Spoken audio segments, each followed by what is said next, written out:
So this has got to be one of my favorite personality disorders that we get to talk about now.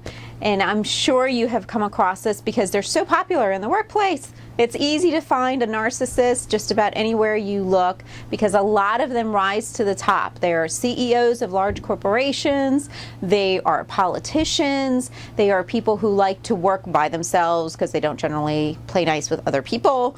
They are just kind of one of those groups of people that is always right all the time. And we are going to talk about them because if you have a narcissist in your life, I know you need help because they are quite the group to handle. They are more than a handful and they can be extremely exhausting at times.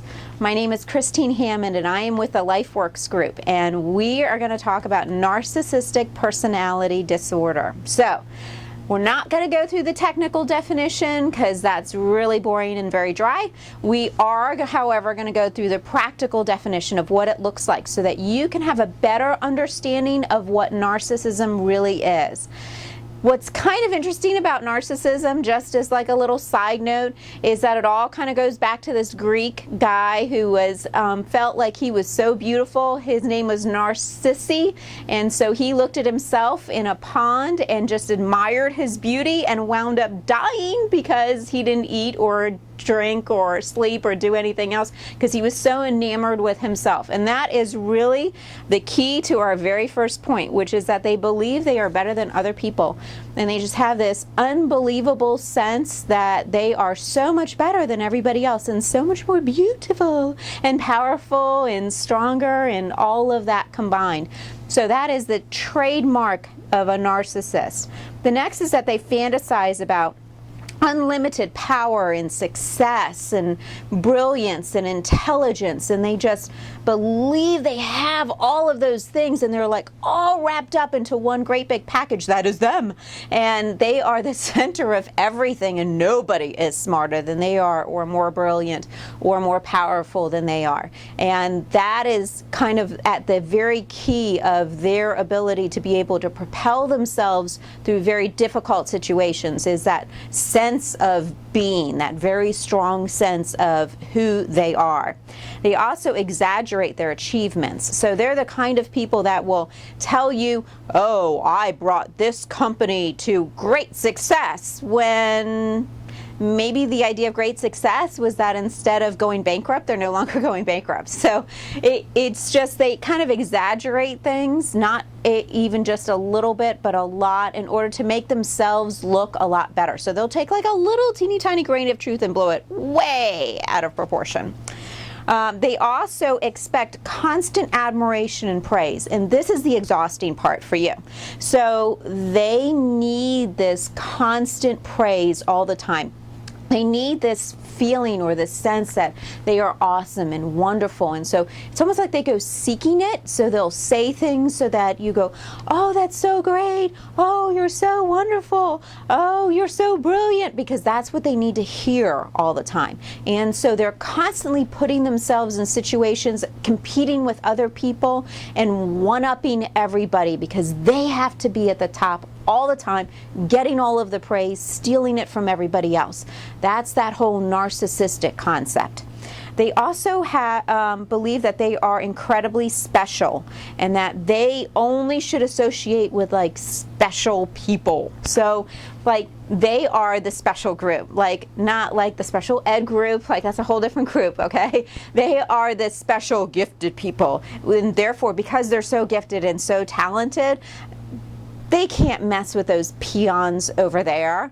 And this is like most easily seen in a restaurant. You go out to eat with them and all of a sudden like they're treating the waiter or waitress like they're piece of trash that can be thrown away. They make one mistake, they do one thing wrong, and now they're just this horrible piece of trash to be thrown away, tossed aside, because they're worthless people. They have no value because they're not at their level. That's that whole narcissistic concept. They also have no empathy for other people, but boy, you better have empathy for them.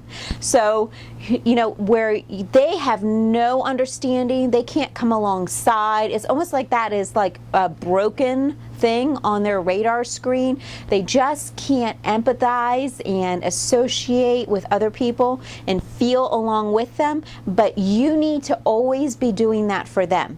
And if you're not always doing that for them, then somehow you are not worthy enough to be around them. So they'll constantly seek that out from you. They expect others to go along with their ideas and plans, and it doesn't even really matter what the ideas and plans are. It doesn't matter how crazy they are. It doesn't matter how ridiculous it sounds. They expect you to immediately go along with it because they're brilliant, remember, and if you forgot, they'll remind you, and you should just go along with them. They expect immediateness, too, in that. They don't, no questioning whatsoever. You question them, you're dog meat. Like, that, it's really that simple. Okay, they take advantage of other people. So one of the trademark things about a narcissist is that they will take advantage of people in horrible situations, in terrible situations, because they feel like, well, they should. Like, it's their right and they can, and so why not? So they'll take advantage of people and situations all the time, even if it hurts somebody else. And the sad part about narcissists is they'll take advantage of you. It doesn't matter if you're married to them, if this is your parent, if this is somebody that's a close friend of yours, if they see an opportunity where they can benefit and you wind up getting hurt along the way, so sad, too bad for you. But if you ever flip that on them and did it in reverse, you are cut off so fast you can't even count. Okay, so they also express disdain for people that they feel are inferior to them. So if they feel like you are somehow not worthy of their level of existence, then they will have utter disdain for you, like, I don't have time for you. And they'll ignore you, they'll treat you like trash. Again, back to the waiter and the waitress analogy that we talked about earlier, just that whole kind of arrogant coldness that comes along with them. They also believe that other people are jealous of them all the time. Like, they really seriously think that people are jealous of what they have constantly, and how they look and how they appear and where they're headed and their intelligence. Just, they think that other people are as much focused on them as they are focused on them, if that makes any sense at all. But it's really kind of one of those weird dichotomies where, because they're so hyper-focused on themselves, they think everybody else is hyper-focused on them as well. And they expect that from the people around them. And if you don't give it to them, that's it. You're done.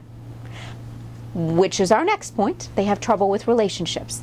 They don't do well with relationships, generally speaking. In fact, they do horribly with relationships.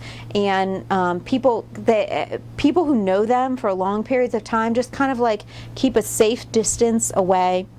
Like, they know exactly how to play the game, which is you give them enough admiration and praise to keep them close, but you don't get too close, because you know that if you get too close or you open up too much, they really will cut you out, and it will be awful and hard because they've seen it happen to other people. So they do kind of like this protective wall of safety around them. Okay. Narcissists also set very unrealistic goals. So they have incredible high, lofty goals, which is exactly why this makes them unbelievable politicians, right? Because we are going to do so much when we get elected. We are going to change this country. We're going to change the world. We're going to change everything, because that's what a narcissist does. They have the power, the brilliance, the intelligence to change everything, but yet none of those things ever actually happens, because their goals are unrealistic. They're not practical. They're not based in reality. They're based in what their vision is for everything else. But that vision almost never comes true. And last but not least, they are easily offended. They easily get offended by other people. So if other people say things to them, well, they can dish out all kinds of stuff. And I have heard narcissists cuss people out with the best of them. But if you were to ever do that backwards to a narcissist, like if you were to hold up a mirror or say to them what they say to you, that will be met with such fire and anger like you have never seen before. And that's the thing about narcissists. The weird part about all of this exterior, this tough, I'm so great exterior, is that deep down inside of them, they're really very deeply insecure, and that's the secret that they don't ever want you to find out. So they kind of protect it like it's like this golden egg inside of them, and they don't ever show it to anybody else. And if you even so much as recognize it or hint at it, they will push you away really, really fast. There are all kinds of people that are like this. I mean, we can see narcissists everywhere we go in society. It's so easy to pick them out. It's fun to have them in movies because they're just such an easy target for a movie. Nearly every crime boss is a narcissist at some level. So they're easy to identify nearly everywhere you go. But you have got to get help if you have one of these in your life, because how you communicate with them, how you talk to them, how you relate to them is going to be different than how you relate to other people. And your level of exhaustion with trying to meet their expectations is going to be through the roof high. You're going to get frustrated and angry when you don't really need to be. There's no need for that. There are skills and tools available to you. Go onto our website at lifeworksgroup.org. We have all kinds of resources for you to help you deal with a narcissist, whether you're married to one, whether you're working for one, whether your father is one. It doesn't really matter who the narcissist is in your life. There is help for you. Please get it, because you are not alone in this.